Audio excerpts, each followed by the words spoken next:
Hey,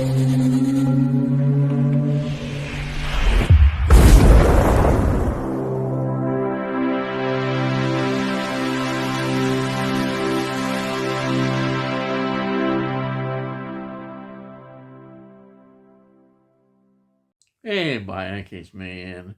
And in today's video, I'm looking at this. This is Sinister from 2012. And this is a supernatural horror film. And it is a great film. Yes, I've already told you that. Yes, it is. I really enjoyed this, but let's get into it. It's 109 minutes long. Rotten Tomatoes give it 63%. I think critics were divided. There's a lot still very critical of this kind of film, but I think it works really well. And I think now when you look at it and it's assessed, a lot of more people appreciate how good this is. It is. It's got that certain style to it. Not everybody's cup of tea, and there's the usual criticism, jump scares and all that nonsense, the way they go on about it. But hey, this is good. It really is. Now, it's written by E. Robert Cargill and Scott Derrickson, and these are quite a partnership together in terms of writing. They also will do Sinister 2, which came out in 2015, the sequel to this. And I think the script is great. It works superbly. And of course, it's directed by Scott Derrickson, one of the co-writers of this, and he has a vision of exactly what this is about. He directed some of the films that stand out, particularly The Exorcism of Emily Rose, which was 2005. He also directed Doctor Strange, A Trip into the Marvel Universe, 2016, and the brilliant The Black Phone from 2021. That is a real outstanding film. Well, he directed that. Yes, fantastic. The music in this film is by a composer called Christopher Young. But it's also interesting that he uses some black metal music by the groups Ulva and Aghast, which is a certain part of the film we get this. The black metal music. Hey, by heck, you do. Now it was made on a budget of $3 million and made $87.7 million. Yes, it was a box office success. The public loved it. Yeah, that went to see it. It did really well. Now, location work we've got mainly in New York at Sands Point and at Muttontown in New York, as well as Studio LA, all that kind of stuff. Yes, it's all done there. But yes, the location is very good. Excellent. It really adds a lot to it, the locations. Now, let's go through the cast. The cast, I think, is dominated totally by Ethan Hawke playing Ellison Oswalt. He's a great actor. He really is. He's in a lot of films, and sometimes different types of films. But films that stand out for me that jumped out were Gattaca, which is such a great film, 1997. Training Day, 2001. And then The Purge, 2013. And he was in The Black Phone. Yeah, we mentioned that. It's such a good film. And he's brilliant in The Black Phone. He really is, as he is in this. And also, The Northman from 2022, which again is such a well-received film, is in that. Yeah, he's got a really good, and I'm saying he's got a big filmography, and it's excellent, really is. Then we've got Juliet Rylance playing his wife Tracy Oswalt. She's in Sinister 2, of course, 2015, the next follow-up. And she's in The Artist's Wife from 2019, which is quite successful. Otherwise, again, there's quite a lot of TV kind of appearances and films that perhaps not as well known. Yeah, her role's good in this. A good supporting role. Then we've got James Ranson playing the deputy.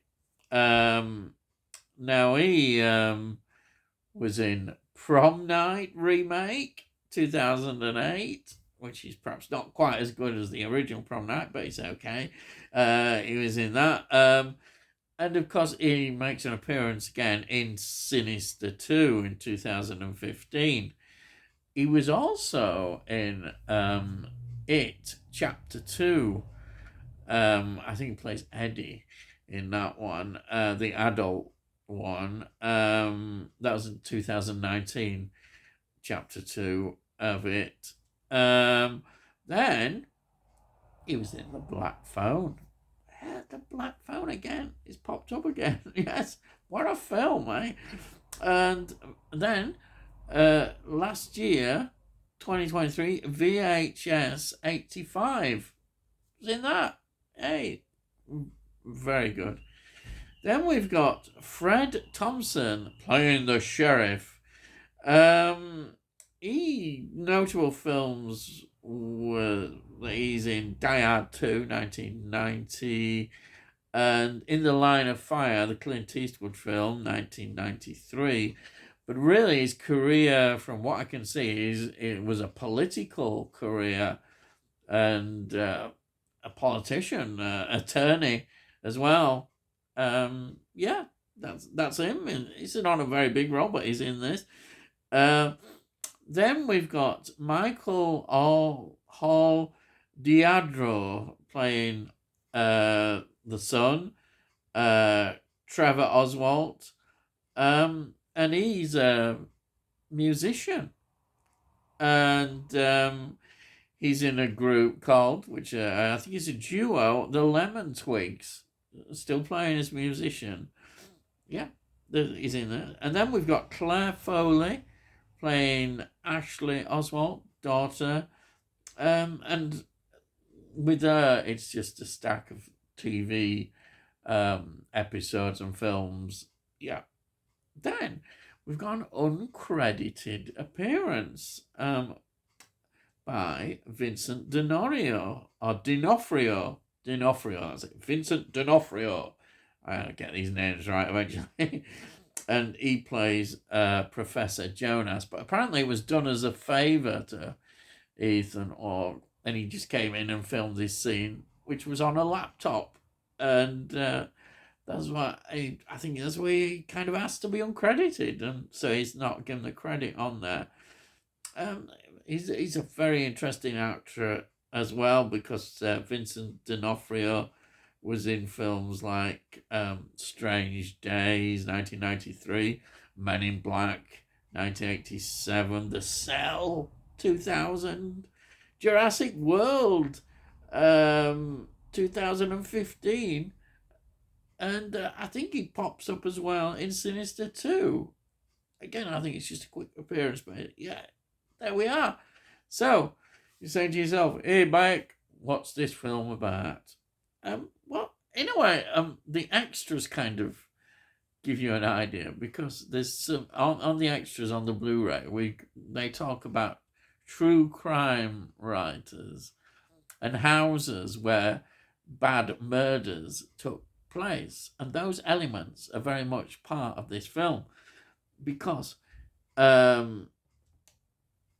Ellison, played by Ethan Hawke, is a true crime writer, whose last two books have not done that well. And this offers an opportunity to get his career back on track, because he had bestsellers, but that was in the past.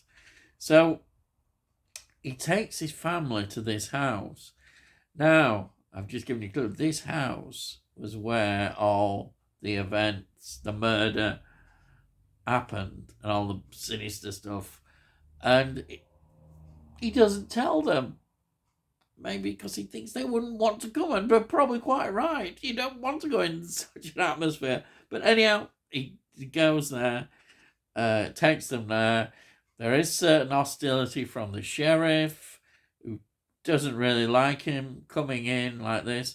But a deputy proves more friendlier and an ally in helping him in his research, which is important. Now, mysteriously, when he gets to this house in the sort of attic area, he discovers these films, Super 8 films, which are like almost snuff movies, you could say. And it's brilliant because the when you see these Super 8 films, it really adds to this horror element, I would say, very much so. Apparently, they did film them on genuine Super 8 films that we get in, which again just adds to the atmosphere.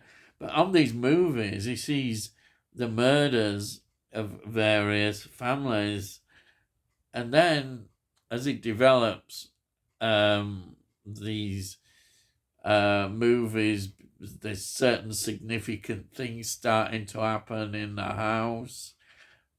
He learns some occult knowledge about the background to these killings because of the symbols involved and the legends as well connected with some of these killings. And this is where it all starts to escalate. And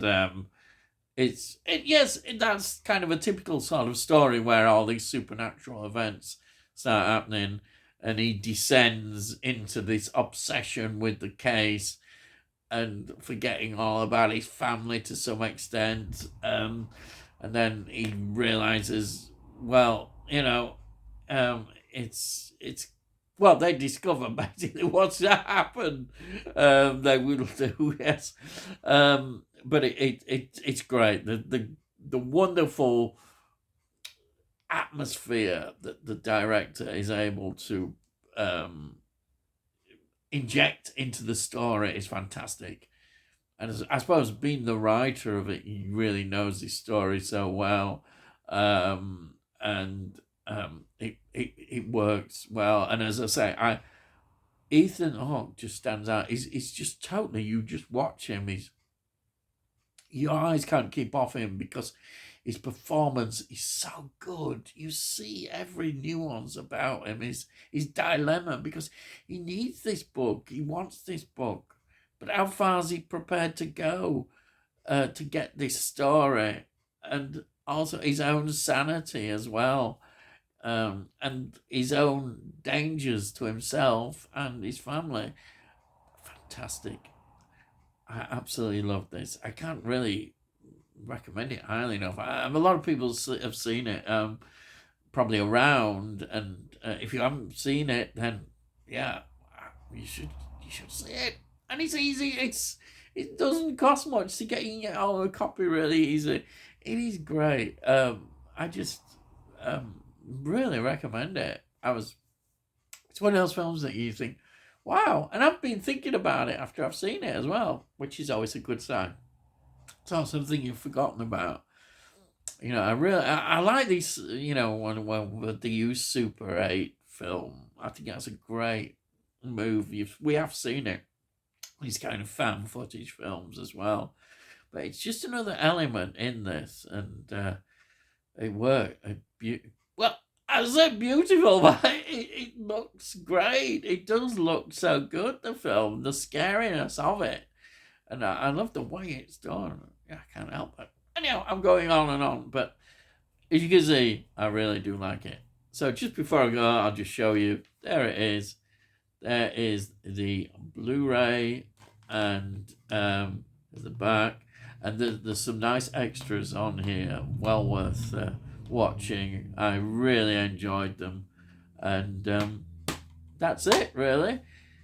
So if you're new to the channel, please subscribe, because then we'll let you know when I produce these videos, and have a look at playlists. You can see if you like them, or if you don't. If you like this video, give it a like, because it gets it out onto YouTube and also onto the algorithms and all that business. And hopefully more people might like it, or perhaps they won't. And if you've got any comments, please put your comments down. I really do love to read your comments. And it all costs note. You can't say fairer than that. So, I better shut up now and not go on any longer. So all I gotta say is, I'll see you again.